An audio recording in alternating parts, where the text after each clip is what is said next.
nanti akan dimintai keterangan, ya. Orang-orang yang mengetahui, orang-orang di sekitar itu akan dimintai keterangan.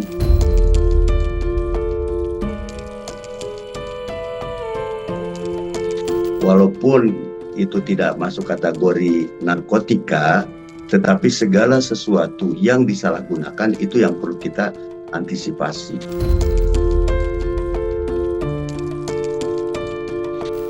Dia nggak pernah curhat. Kita juga tahu dari teman-teman terdekat dia aja. Gitu. Itu aja yang kita sesalin.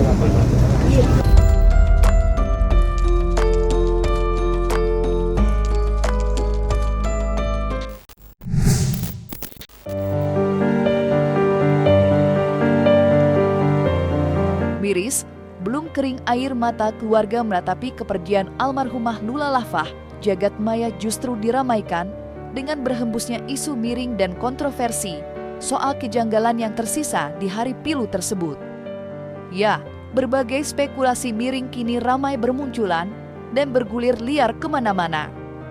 Kini, perdebatan yang ada pun semakin menjadi-jadi.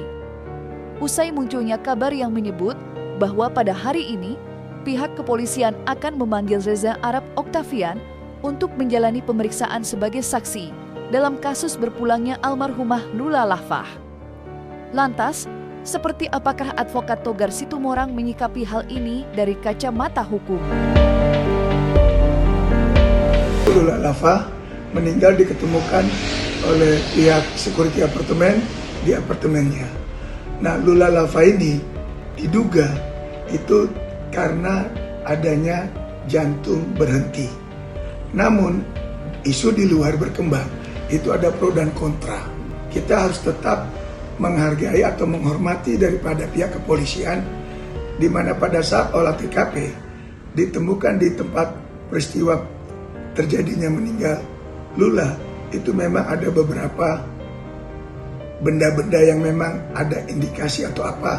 Namun, karena ini dibilang keterangan dokter menyatakan Lula itu akibat jantung terhenti, dan sampai saat ini polisi belum memberikan statement terkait kematian yang sesungguhnya berdasarkan laboratorium, itu yang kita harus tunggu. Dan ini bisa dihubungkan kepada pacarnya yang bernama Reza Arab yang memang berprofesi seorang entertain ataupun seorang DJ. Jadi menurut pandangan hemat saya, sesuai fakta bahwa kejadian tersebut adalah jantung berhenti, kita harus menghormati itu. Ya, itu akan semuanya yang diindikasikan ada kaitannya dengan kasus tersebut pasti dilakukan pengembangan, ya. Apa yang menjadi barang buktinya, siapa yang kira-kira terlibat, semua akan dilihat dari handphone juga, siapa yang dihubungi, siapa yang menghubungi, ada kaitannya nggak dengan kematian yang bersangkutan. Terkait pendalaman pihak kepolisian atas kabar pilu perginya almarhumah Lula Lafah, pihak keluarga sendiri sudah menyatakan penolakan autopsi. Seperti yang disampaikan oleh HKBP Iskandar Syah, selaku Kasat Reskrim Polres Metro Jakarta Selatan beberapa waktu lalu. Sementara itu, dikabarkan pula bahwa hari ini Reza Arab akan dimintai keterangan soal penemuan raga almarhumah serta barang-barang yang ada di tempat kejadian perkara. Sontak, hal membuat sorotan masyarakat semakin tajam. Apalagi, dalam proses dikebumikannya Lula pada hari Sabtu 24 Januari silam, Reza Arab terlihat begitu terpukul. Sampai-sampai, ia kedapatan memeluk ayah Lula, serta bersipuh di sebelah kaki ibunda Lula. Sebuah reaksi mencolok yang membuat publik semakin bertanya-tanya.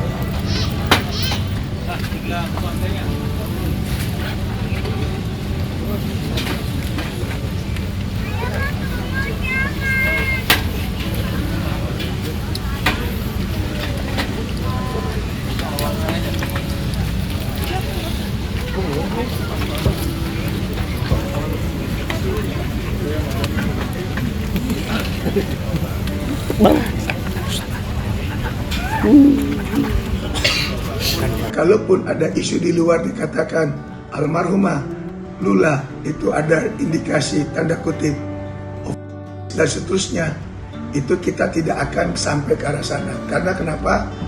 Pihak kepolisian lah yang akan wajib memberitahu kepada masyarakat penyebab kematian daripada Lula setelah dia mendapatkan daripada otopsi melalui laboratorium. Namun yang jelas dokter menyatakan Lula meninggal karena jantung terhenti. Itu yang harus kita hormati agar tidak ada simpang siur, apalagi sampai mendiskreditkan nama baik almarhumah Lula. Di lain sisi, sorotan tajam masyarakat terhadap kabar pilu ini rupanya telah sampai pula ke lingkup persahabatan Reza Arab dan almarhumah Lula. Salah satu dari mereka bahkan sampai memberikan sebuah pesan berisi pengingat kepada masyarakat. Biarkan keluarga dan orang-orang terdekat dulu ya, yang punya hak penuh atas semuanya. Kita jangan jadi jurnalis dan detektif medsos ya guys. Respek tuh gak susah kok. Tulis Brevi, selaku sahabat Reza Arab.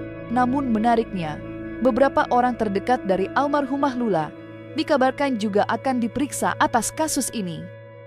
Beberapa bahkan dikabarkan sudah menjalani pemeriksaan. Polisi akan melakukan upaya penyidikan dan penyelidikan. Apa yang menyebabkan yang bersangkutan itu meninggal? Apakah ada keterlibatan dari pihak-pihak lain? Apakah ada keterlibatan dari teman-temannya? Apakah dengan sengaja melakukan upaya untuk menghilangkan nyawa? Ya kan? Itu hasil penyidikan dan penyelidikan gitu. Bapak, ini kalau ada unsur upaya dengan sengaja menghilangkan nyawa, pidana jatuh. Oh, nanti akan dimintai keterangan, ya. Orang-orang yang mengetahui, orang-orang di sekitar itu akan dimintai keterangan, ya. Itu tadi yang saya bilang penyidikan dan penyelidikan, ya. Aspek-aspek apa saja yang membuat orang itu kemudian hilang nyawanya. Itu yang tahu kepolisian kan, bagaimana hasil penyelidikan harus pihak kepolisian yang tahu itu menjadi barang bukti sebagai apa gitu, ya. Itu loh teh, itu pihak kepolisian yang akan melakukan penyidikan dan penyelidikan, ya, apa yang menyebabkan anak tersebut meninggal, gitu loh teh. Apa yang sebenarnya terjadi di balik kepergian almarhumah Lula Lafah memang belum dapat dipastikan secara jelas. Terlepas dari beberapa orang dekat yang akan diperiksa, sederet temuan di tempat kejadian perkara juga berhasil menuai sorotan. Contohnya, seperti adanya rekam medis dan obat-obatan yang belum terkonfirmasi. Hal itulah yang membuat masyarakat memperhatikan lagi potret berisi tangkapan layar percakapan yang sempat ramai tempo hari. Dan mirisnya, kepergian almarhumah Lula Lafah kini dikait-kaitkan dengan dugaan penyalahgunaan barang haram bernama Wipin, sebuah zat kimia yang sudah dipastikan pihak kepolisian bukan tergolong narkotika. Lantas, seperti apa mantan Kepala Badan Narkotika Jakarta Selatan menyikapi hal ini? Iya, jadi yang dikatakan BNN betul, bahwa itu bukan kategori narkoba ya, namanya gas itu kan NO2 ya, digunakan di dunia kedokteran juga, kemudian N2O itu digunakan juga di otomotif, kemudian digunakan di rumah juga di dapur, itu untuk, jadi gasnya nggak salah gitu, gasnya legal, cuman ketika disalahgunakan ini menjadi ilegal gitu ya. Dan kemudian tentu ada tren yang menyalahgunakan itu. Nah, ini yang perlu dilakukan upaya antisipasi. Walaupun itu tidak masuk kategori narkotika, tetapi segala sesuatu yang disalahgunakan itu yang perlu kita antisipasi. Ya, pemerintah sekali lagi harus menyikapi ini Jangan sampai kemudian terus beredar, terus banyak korban. Itu sih, Mbak. Ya kalau bahaya seberapa disalahgunakannya itu baru bicara bahaya. Oke. Karena bicara N2O-nya ini itu nggak masalah, ya. Karena itu kan sesuatu yang legal, sesuatu yang diperuntukkan untuk sesuai dengan peruntukannya. Tetapi apa bisa disalahgunakan dan seberapa kuat menyalahgunakannya, itu yang kemudian menjadi perhatian kita, penyalahgunaan, ya. Karena kenyataannya apa? Itu bisa menghambat oksigen, ya, sehingga orang bisa pingsan gitu, ya. Itu yang harus kita tahu dari penyalahgunaan gas itu. Isu bernada spekulasi tentang dugaan keterkaitan benda kimia bernama whipping dengan kabar kepergian Lula memang telah menjadi perbincangan banyak pihak. Kini, masyarakat pun dibuat bertanya-tanya tentang apa sebenarnya benda kimia yang dikabarkan berbentuk gas itu. Lantas, seperti apakah penjelasan soal zat kimia itu berdasarkan kacamata dokter, serta bagaimanakah pula tanggapannya tentang dikait-kaitkannya benda ini dengan kisah pilu berpulangnya Lula. Nomor satu, terkait kematian selebgram gitu ya, Mbak Lula gitu ya. Satu, kita turut berduka cita atas peristiwa tersebut. Yang kedua, apakah berkaitan dengan keracunan N2O? Kita nggak tahu. Karena kita nggak punya data, kita bukan pihak yang melakukan otopsi.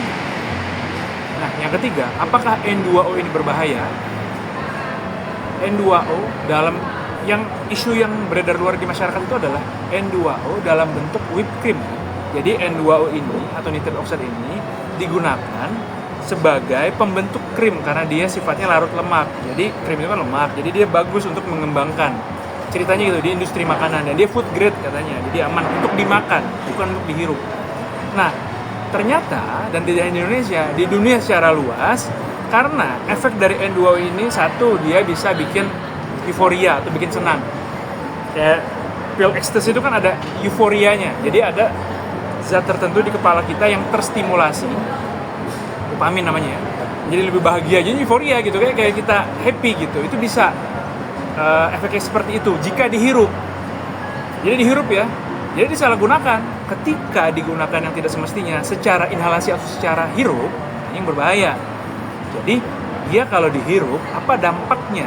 Nomor satu, dia memang dia terlarut langsung ke dalam darah, tidak melalui hemoglobin memang. Jadi dia melawan oksigen. Jadi dia ketika kita hirup nih, nanti di darah ini kan paru kan kita kan bertukar nih oksigen.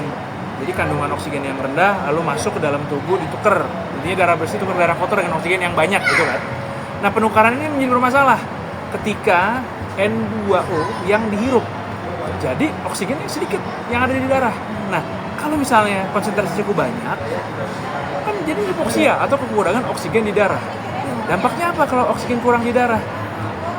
Jantung bisa berhenti, bisa gangguan irama jantung, bisa gangguan pergerakan jantung, meninggal ujungnya.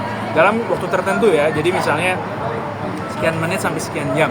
Kemudian parunya juga, ya semua organ bisa kena jadinya, atau ke kepala juga bisa, jadi kejang segala macam, kesadaran. Paru ya otomatis kalau kita hipoksia atau kekurangan oksigen ya kita jadi sesak, nafas cepat, ya ujungnya adalah kematian dalam jangka yang berat, di skala yang berat. Dampaknya bisa begitu. Memang nggak pada semua kasus. Nah, memang harus, ya kita kan nggak tahu, belum tahu sih berapa banyak dosis yang N2O gitu ya, yang atau nitrate oxide yang harus dihirup yang menyebabkan sampai kematian tuh memang butuh data lebih lanjut. Tapi yang jelas apakah ada? Ada. Potensi adanya keterkaitan hal tersebut dengan kepergian almarhumah Lula memang masih sebatas spekulasi. Namun di sisi lain, belakangan ini telah muncul pula sederet pengakuan dan pemberitaan terkait kondisi almarhumah Lula di hari-hari akhirnya. Ya, Lula Lafah diketahui sedang berjuang mengalami beberapa penyakit yang menggerogoti tubuhnya. Mulai dari infeksi saluran kemih, batu ginjal, peradangan dan pembengkakan usus, serta gangguan lambung alias GERD yang membuatnya wajib mendapatkan penanganan dokter. Lantas, bagaimanakah pengakuan keluarga soal penyakit yang sempat diidap oleh almarhumah Lula, serta bagaimanakah pula pengakuan sang ibunda ketika pertama kali mendapat kabar kurang enak ini?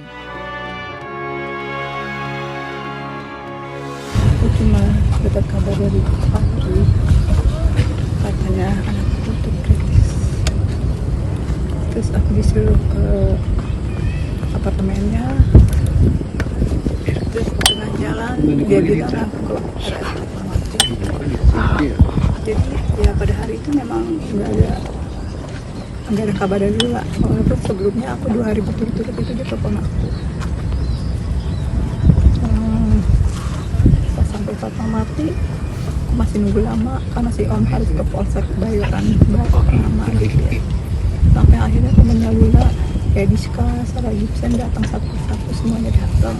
Baru di situ juga aku dan ya apa ya, udah bener-bener udah blank banget gitu. Jadi siapapun yang datang menghalamin aku nggak tahu siapa itu semuanya gitu. Kayaknya mataku udah nggak tahu gimana, kuping juga kayaknya kayak apa ya, kayak suara kayak gitu. Pokoknya bener-bener buat aku masih denial kalau anakku udah nggak ada. Sempat aku terus gitu bilang, kalau lu masih ada, lu nggak pergi. Karena aku masih telepon Lula masih ada kemarin, masih telepon aku, masih nanya, masih minta bantuan aku.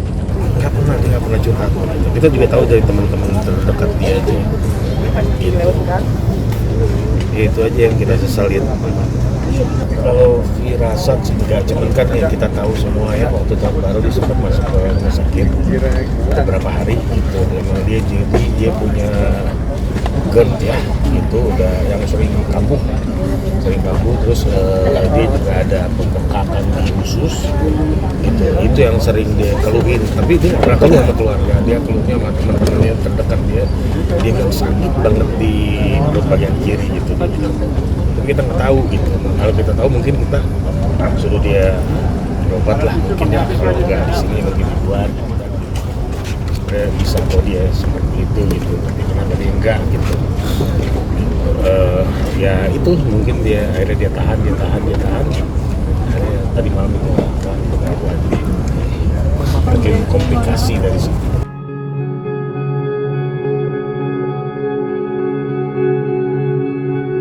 Dan jangan lupa untuk like, subscribe dan juga share channel YouTube Cumi Cumi.